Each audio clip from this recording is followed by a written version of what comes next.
गृहस्थी के घर में 5 पाप प्रतिदिन होते हैं। वह 5 पाप कौन से? झाड़ू चलाने पर कई जीव मारे जाते हैं, ये एक पाप है, कभी सोचा तक नहीं। कहा चूल्हे जलाने में पाप हो जाता है, कोई जीव जल गया तो दूसरा पाप है। कहा आटा पिसाने में, चक्की में कोई जीव अन्न के साथ पिस जाता है, तीसरा पाप हो गया। कई बार आटा छालने में भी जीव मरता है, चौथा पाप हो गया।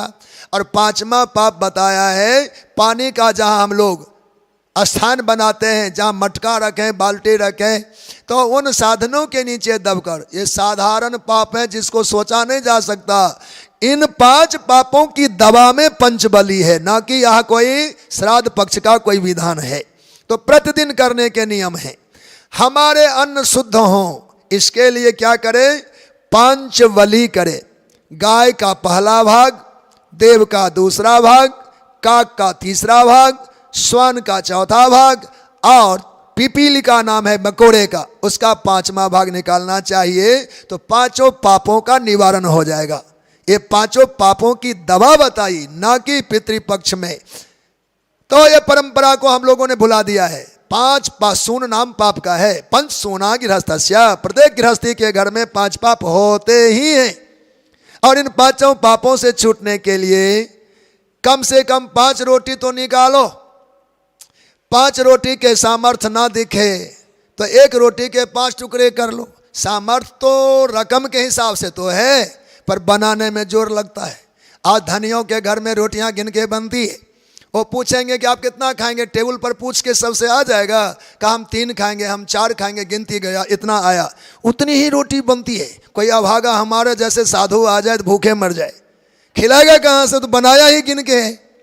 अरे आप करोड़ों अरबों रुपया के मालिक हो, क्या कलेजा में इतनी ताकत नहीं कि 2 सेर आटा की रोटी बना के घर में रखो? 2 सेर आटा की रोटी देर सवेर कोई आने वाला भिक्षुक याचक आ गया, साधु आ गया, खाएगा, नहीं तो सुबह गाय खाएगी, कुत्ते खाएंगे। अरे नालियों में डालना भी हम यथार्थ मानते हैं। आपको पता है नाली में भी कीड़े जीते हैं, वह व्यर्थ नहीं जाएगा, वहाँ की कीड़ों का पोषण हो जाएगा। धनियों के घर में दाने की कमी पड़ गई, वहाँ भोजन नहीं करते। इतनी आलसी हो गए, बाजार का डब्बा लेके खा लेंगे पर चूल्हे नहीं जलाएंगे। हमको कहने में बड़ा क्षोभ हो रहा है, पर दयापूर्वक शास्त्र वचन है, कहना पड़ रहा है। आप धनी हैं तो कम से कम 2 सेर 4 सेर आटा तो खर्च करो। इतने नमक तेल साग तो लगे, चाहो हिम्मत करके गाड़ी के डिग्गी में रखो, कहीं दिख जाए 2-4 बांट दो। 5 प्लेटें बांट। कई भक्त हमारे दिखते हैं, ओ 100-200 का भोजन तो रोज बनवाते ही हैं। घर में 5 है तो क्या, लेकिन 200 लोगों का भोजन प्रतिदिन चलेगा, इतने तो रोज बांट के ही आना है। ऐसे सामर्थ्य में कमी ज़्यादा नहीं है, पर बात है विचार करने की कि हमें करना क्या चाहिए। अन्नदान बड़ा महत्व का है। मानस में लिखा अन्नदान प्रश्न चिन्ह। अन्न को दान कहेंगे तो पाप लग जाएगा, अन्न को दान कहेंगे तो पाप लग जाएगा। सोना दान है, हीरा दान है, धरती दान है, रतन दान है, तुला दान है, गोदान है, कन्या दान है, पर अन्न दान नहीं है। अन्न प्राण है, अन्न प्राण है।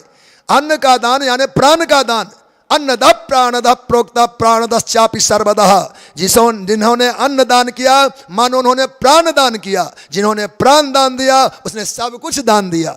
अगर किसी के प्राण चले जाएं तो संपत्ति का वारिस कौन होगा? और जिसने पेट भर दिया, हम जीवित रह गए, सारी मालकियत हमारी कायम रह गई। सबके मूल में अन्न है, इसलिए अन्न का दान करना चाहिए। कलयुग के मानव को इतना तो विचार करना चाहिए। आपको निवेश का बढ़िया ज्ञान है, व्यापारियों को निवेश जानते हैं। पूंजी में पूंजी मिलाना निवेश कहलाता है। किसी बड़े प्रतिष्ठान में अपने 5 रुपया लगा दो, जिसको आप लोग शेयर कहते हैं, हिस्सा। करोड़ों की प्रॉपर्टी है, करोड़ों की कंपनी है, हमने 5 लाख रुपए उसमें मिला दिए और उसमें बंटने वाला शेयर प्रति महीना हमारे आता है। ऐसे आपको ढूंढना है हमारा निवेश कहाँ होगा, जहाँ से पुण्य की पूंजी निकल निकल के प्रति मास शेयर आएगा। किसके पेट में खाली जगह है जहाँ 4 रोटियां डाली जा सकती है, किसके बीमारी में 2 रुपये की दवा लगाई जा सकती है, किसके जीवन में आवश्यकता है वहाँ 5 रुपये लगाए जा सकते हैं। निवेश ढूंढने की आवश्यकता है। आप लोग उन शहरों को चुनते हैं जहां सरकारी टैक्स ना हो। इस पेट वाले कंपनी में कोई टैक्स नहीं लगता, चाहे जब निवेश कर दो। बोलो भक्त वत्सल भगवान की।